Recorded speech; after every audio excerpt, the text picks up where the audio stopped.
ગામ સામાન્ય પ્રશ્ન છે. કોઈ ગામમાં કોઈ મોટો એવડો મોટો પ્રશ્ન નથી કે જેનું કોઈ નિરાકરણ જ ન હોય. સાવ સામાન્ય પ્રશ્ન છે. જેમ કે રોડ બનાવવાના પ્રશ્ન, ગામમાંથી નદી કે વોંકળું નીકળતું હોય તો બેઠો પુલ હોય એના બદલે ઊભો પુલ બનાવવાનો પ્રશ્ન છે. ક્યાંક પંચાયતનું મકાન બનાવવાનો પ્રશ્ન છે. ક્યાંક ગામમાં બસ નથી આવતી એવી બાબત છે. નાના પ્રશ્નો લોકોને ખૂબ પજવી રહ્યા છે, મૂંઝવી રહ્યા છે. અને 15-15, 20-20 વર્ષથી નાના પ્રશ્નોનો કોઈ નિકાલ નથી આવતો. આવું થવાનું કારણ એક જ છે દોસ્તો, કે રાજકારણમાં ભાજપના માણસો એટલા વર્ષોથી ચૂંટણી જીતે છે કે હવે કોઈની કામ કરવાની કોઈ જાતની દાનત જ નથી. બધાને મતલબ હરામના હાડકા થઈ ગયા કે એવું થઈ ગયું છે. મોદી કરતા જાઓ, ચૂંટણી જીતતા જાઓ, પછી કઈ થાય કે ન થાય. આખા ગુજરાતમાં આ માહોલ છે કે કોઈ નેતાને કોઈ કામ કરવામાં કોઈ રસ નથી. મને શું મળશે, મારો કેટલો ભાગ, મારી કટકી કેટલી, એમાં બધા હોશિયાર છે. પણ જનતાને એક નાનામાં નાનું કામ પડે તો કોઈને રસ નથી. જેમ કે હરેશભાઈએ દાખલો આપ્યો કે કિરીટભાઈ એવું કહે છે કે 800 દિવસમાં હું પેરિસ જેવા રોડ બનાવી દઈશ. પણ 800 દિવસમાં શું કામ? 10 વર્ષથી જિલ્લા પ્રમુખ તો કિરીટભાઈ છે. ભાઈ બનાવી દો જે બનાવવું હોય. કેમ કે ભાજપ પાર્ટીની અંદર ધારાસભ્ય કરતા જિલ્લા પ્રમુખની હેસિયત મોટી ગણાય. 10 વર્ષ સુધી ગુજરાતના કોઈ પણ જિલ્લામાં 10 વર્ષ એકનો એક માણસ પ્રમુખ નથી બન્યો. તો અહીંયા ભાજપના જિલ્લા પ્રમુખ હોવું એ તો પાવરફુલ હોદ્દો છે. પાછું 10 વર્ષ ટકી જવું એનાથી મોટો પાવર છે.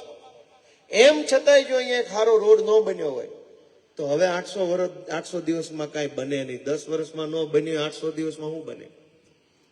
પણ મિત્રો, મુદ્દો એ નથી. મુદ્દો એમ છે કે એક નાનો એવો જુવાનીઓ ગોપાલ ઇટાલિયા કે જેની પાસે પૈસા નથી, ટોળા નથી, અમારી તો પાર્ટી એવી મોટી નથી, અને હું શું આ વિસાવદર વિધાનસભાની ચૂંટણીમાં ઉભો રહ્યો કે આખા ગુજરાતમાં ભાજપના જેટલા નેતા હતા એ બધા ખટારા મોઢે અહીં આવી ગયા છે. એક માણસ બાકી નથી રહ્યો. મને અમુક નેતાઓની દયા આવે છે કે ભાજપ એની પાસે કેવું કામ મજૂરી કરાવડાવે છે. અમુક મોટી ઉંમરના મંત્રીઓ છે, CR પાટીલે લઈ લીધો હોત ને ક્યારનો ખેલ પૂરો થઈ ગયો હોત તો એને માસ્ટર માઇન્ડ છે એ કામનો. ગોપાલ ઇટાલિયા પોલીસથી બી ગયો હોત તો CR પાટીલે, કિરીટ પટેલે આ LCB ક્રાઇમ બ્રાન્ચ જુનાગઢ મોકલીને ફીંડલું વાળીને ગોડાઉનમાં મૂકી દીધો હોત. ગોપાલ ઇટાલિયાને જેલની બીક લાગતી હોત તો કે દિવસમાં પૂરું કરી નાખ્યું હોત. પણ આખા ગુજરાતની ભાજપ પાર્ટી અને ભાજપ સરકારની સત્તાની તાકાત સામે ઝૂકે નહીં. ભાજપની સરકારને ભાજપ પાર્ટીના પૈસાથી લલચાય નહીં. ભાજપની પોલીસ અને ભાજપના ગુંડાઓથી ડરે નહીં. અને હજડ બમ ઉભો રહે એવો માણસ સામો ભટકાણો એટલે આખી સરકાર વિસાવદરમાં આવી ગઈ છે. જો મેટર પૈસાથી પતી જાય એમ હોત તો ક્યાં લાંબુ થવાનું હતું? મારી વાત સાચી છે કે ખોટી? મેટર માલ દઈને પૂરું થાય એમ હોત તો પતી ગયું. તમને પૂછવાનું નહોતું, કોઈને પૂછે એમ નહોતું. બંધ બાણાની બેઠક ને બાપા સીતારામ. પણ એવું થાય એમ નથી. ગુજરાતમાં કોક તો હોય ને ભાઈ કે જેની માએ હવાશેર હૂંટ ખાઈને જણ્યા હોય કે આ ન હલે, જાઓ થાઈ કરી લેજો. આખી દુનિયા ભાજપ ખરીદી લે તો ગોપાલભાઈ ઇટાલિયા એક બાકી રહી જાય. ભાજપ પાસે એવી નોટ નથી ગોપાલભાઈ ખરીદી લે. અને એટલે બધા આવી ગયા છે. હવે ગોપાલને દબાવી નહીં એકાય, ગોપાલને ખરીદી નહીં શકાય તો શું કરવું? તો કે ગામનું માણા લઈ લો વેસાતું. હવે ગામના આગેવાનો નોટું બતાવે છે કે ગોપાલ તો અટતો નથી, તમે તમારું કરી લો, નીકળી જાઓ. આવું હાલે છે અનેક ગામડામાં. કેટલાય લોકોને ખોટી ઓફરો મારે છે, પોલીસના નામે આમ તેમ કરે છે. પણ આ વખતે એનો મેળ પડવાનો નથી દોસ્તો. કેમ કે આ વખતે 1000 હાથ વાળો હારે હાલે છે, ભગવાન હારે હાલે છે. બાકી આપણે પાસે શું તાકાત છે? મારી પાસે શું તાકાત છે? મારી પાસે કઈ છે જ નહીં ને. મારી પાસે પ્રમાણિકતા છે, સત્ય છે, લોકો માટે લડવાની હિંમત છે, અને મેં જે રસ્તો પકડ્યો છે એ રસ્તા ઉપર ટકી રહેવાનું મનોબળ મારી પાસે છે, બીજું કાંઈ આપણી પાસે છે નહીં દોસ્તો. અને આ મનોબળની સામે દુનિયાના તમામ બળ ટૂંકા પડે. ધનબળમાં એ તાકાત નથી, બાહુબળમાં એ તાકાત નથી, સત્તાના બળમાં એ તાકાત નથી. જે તાકાત એક માણસના મનોબળની અંદર છે દોસ્તો. આ દેશમાં ગાંધીજી એનું મનોબળ એવડું મક્કમ હતું, સરદાર પટેલ એનું મનોબળ એવું મક્કમ હતું કે એણે નક્કી કર્યું કે ભારતને આઝાદ કરાવવું. અને એની પાસે હતું હું? ગાંધીજી, સરદાર પટેલ ખાલી હાથ માણસો હતા. અંગ્રેજો પાસે સેના, પોલીસ, પૈસા, બંદૂકો, તોપું બધું અંગ્રેજો પાસે હતું. પણ અંગ્રેજોની સત્તાના બળની કોઈ કામ ન આવ્યું. ગાંધીજી અને સરદાર પટેલનું મનોબળ એવડું મોટું હતું કે અંગ્રેજોએ સત્તા મૂકીને ભાગી જવું પડ્યું દોસ્તો. અમારી પાસે મનોબળ છે એટલે હું તમારી પાસે આશા રાખીને આવ્યો છું કે એક તક મને આપો. અને લાંબી તક ક્યાં માંગવાની છે? 1.5-2 વર્ષની તક છે, એ તમે મને આપશો તો આખું ગુજરાત જોવા માંગે છે કે આ જુવાનીઓ વિધાનસભામાં કરશે હું. અને ગુજરાત એકલું નહીં, ભાજપના અનેક નેતા અને અનેક ધારાસભ્ય અંદર ખાને એને બહુ ગલગલિયા થાય છે કે આવે તો સારું. એ જોવા માંગે છે કે એક ભણેલો ગણેલો તાકાત વાળો યુવાન જો વિધાનસભામાં બેસે તો એ કરશે હું ને એ જોવા બધાની નજરો સકળ વકળ થાય છે. તમારા હાથમાં છે દોસ્તો એ ન્યાય અને નિર્ણય. હું આ અમારી ટીમ લઈને તમારી પાસે મત માંગવા આવ્યો છું. અમારી ટીમમાં કોણ છે? અમારી ટીમમાં પરેશ બાપુ ગૌસ્વામી છે જે ગોપાલ ઇટાલિયા માટે મત માગે છે. અમારી ટીમમાં પ્રવીણ રામ છે, ઈશુદાન ગઢવી છે, ચૈતરભાઈ વસાવા છે, દલિત સમાજના આગેવાન રાકેશભાઈ મહેરિયા છે, રાજુભાઈ સોલંકી છે, રાજુભાઈ કરપડા છે, સાગરભાઈ રબારી છે, આ અમારા હરેશભાઈ સાવલિયા છે. અમારી ટીમમાં ગોપાલ ઇટાલિયા માટે મત માંગવા વાળા લોકોના મેં તમને નામ આપ્યા. આ તમામ લોકો કોણ છે? મારા જેવા, તમારા જેવા, આપણા જેવા અત્યંત સામાન્ય પરિવારમાંથી આવતા લોકો છે. કોઈ કરોડપતિ નથી, નેતાઓના છોકરા નથી, નેતાના પરિવારના માણસો નથી. નાના એવા ગામમાંથી આવેલા અલગ અલગ ગામના લોકો ભેગા મળ્યા, એક મુઠ્ઠી બની, એક તાકાત બની અને અમે બધા ભેગા મળીને તમારા આશીર્વાદ માગીએ છીએ. સામા પક્ષે જે કોઈ પણ લોકોએ ગુજરાતના કોઈ પણ જિલ્લામાં 2 નંબરના ધંધા કર્યા છે, ભાજપ પાર્ટીને અને ગુજરાતની સરકારને કમાણી કરવાનું કેન્દ્ર જેને બનાવ્યું છે, એ બધા જ 2 નંબરિયા કિરીટભાઈનો પ્રચાર કરે છે અને 1 નંબરના બધા માણસો ગોપાલ ઇટાલિયાનો પ્રચાર કરે દોસ્તો. અમારા બધા માણસો ઈશુદાન ગઢવી, રાજુ કરપડા, પરેશ બાપુ જિંદગીમાં કાળી ટીલી ન હોય એના કપાળ ઉપર, જેને કોઈ દી એક પાવલીનું ખોટું કામ નથી કર્યું, જનતા માટે ઘસાઈ જાય, જનતા માટે જેલમાં જાય, એવા માણસો મારા માટે મત માંગવા નીકળ્યા છે. અને 2 નંબરના ધંધા કરીને જેલમાં ન જવું હોય એટલે જે ભાજપમાં જોડાણા એ કિરીટ પટેલનો પ્રચાર કરે છે દોસ્તો. જેલમાં જઈને આવેલા મારી હારે છે, જેલમાં ન જવું પડે એટલે કિરીટ પટેલની હારે છે. નિર્ણય તમારે બધાએ કરવાનો છે કે કઈ ટીમને મત આપવો. કેમ કે તમારો એક મત છે એ માત્ર એક મત નથી. મને એક મત મળશે તો મારી આખી ટીમ બધા ખુશ થઈ જાય કે મારો ભાઈ આવ્યો, મારી જાય વીર કૌભાંડી આવ્યો. તમારા એક મતથી કૌભાંડીઓની હિંમત વધવી જોઈએ કે તમારા એક મતથી અમારા આ જનતા માટે લડતા સૈનિકોની હિંમત વધવી જોઈએ. એ નિર્ણય તમારે કરવાનો છે. તમારું મન એમ કે મત ભલે ગોપાલ ઇટાલિયાને આપું પણ આખી ટીમ ગુજરાતમાં દોડે અને લોકોની સેવા કરે એવા માણસ આવવા જોઈએ તો મારું નિશાન છે ઝાડુ, નંબર 1 ગોપાલ ઇટાલિયા નામનું બટન દબાઈ દેજો દોસ્તો. હું તમારો ઋણી રહીશ કાયમ માટે. મિત્રો, રાજકારણમાં ભાજપે સૌથી 2 મોટા પાપ કર્યા છે અને પાપ ક્યારેય માફ ન થઈ શકે એવા પાપ છે.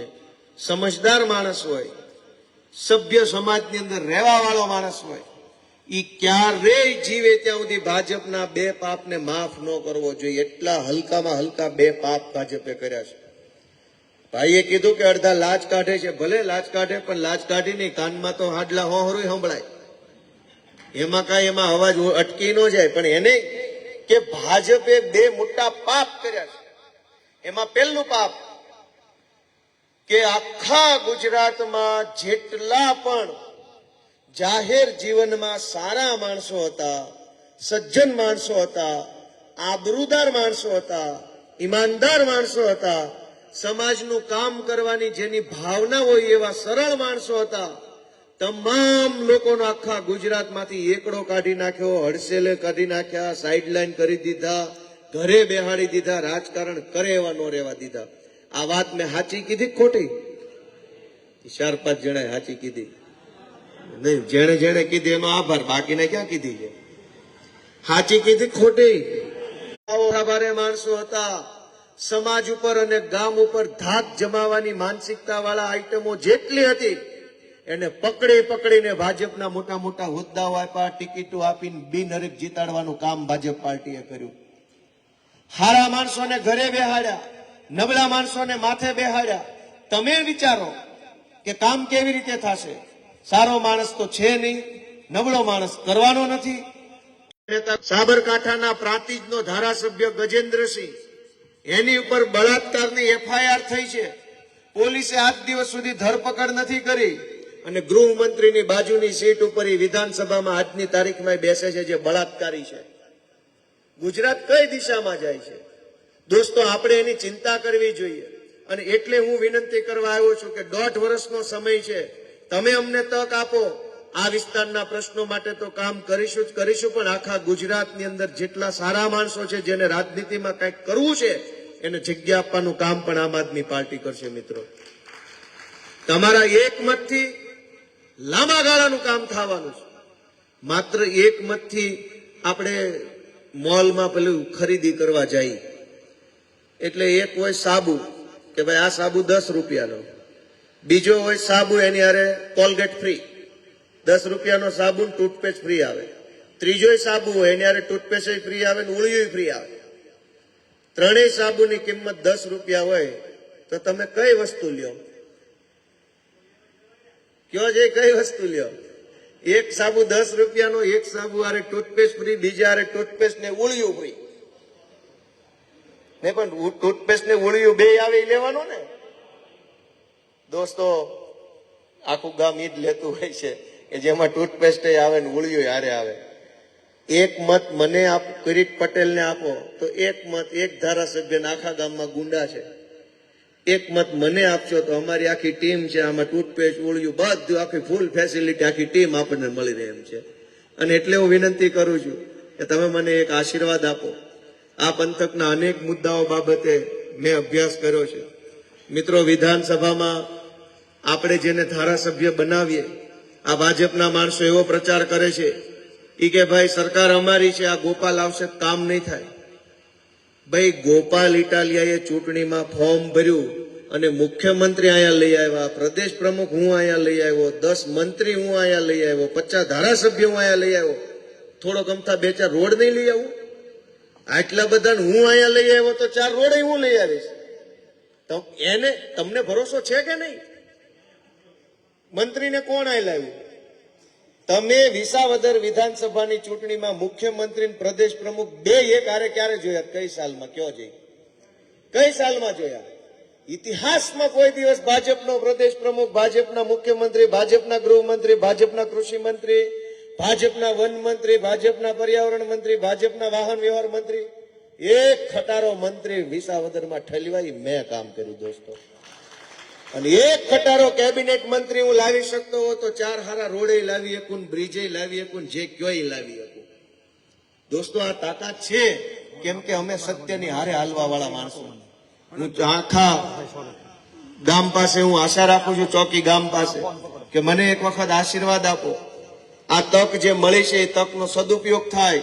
આ તક જે મળી છે એ તક મોટી બને, હજારો લોકોને એનો ફાયદો મળે. એના માટે તમારા આશીર્વાદ મને આપો એવી હું પ્રાર્થના કરું છું. મિત્રો, આ ચૂંટણીની અંદર મને તમને કહેતા ખૂબ ગર્વ થાય છે કે એટલો બધો ગામડે ગામડે આવકાર મળે છે. જેમ તમે 11 વાગ્યા સુધી આટલા ઉત્સાહથી મને પ્રેમ આપો છો, એવો જ ઉત્સાહ ગામે ગામ ગામે ગામ, જે ગામમાં જાઓ સભા પૂરી થાય એટલે 10-15 વડીલ આવીને હાથ પકડીને દબાઈને એમ કે હુઈ જાઓ, કાંઈ તમારી ચિંતા નથી કરવાની, તમે ઘરે જઈને હુઈ જાઓ, ચૂંટણી અમારે જીતાડી દેવાના છે. ગામો ગામ 10-10, 5-5 માણસો એવા મળે, તમે હુઈ જ જાઓ, આ બધું બંધ કરી દો. હવે ઈ પ્રેમ કેવો ગણાય, ઈ આશીર્વાદ કેવડા મોટા ગણાય. અને એનાથી સારી વાત કે આખા ગુજરાતમાંથી ઓછામાં ઓછા 800 થી 900 વ્યક્તિઓ એવા છે જેને હું બધાને નથી ઓળખતો, બધા આમ આદમી પાર્ટીના કાર્યકર્તા નથી.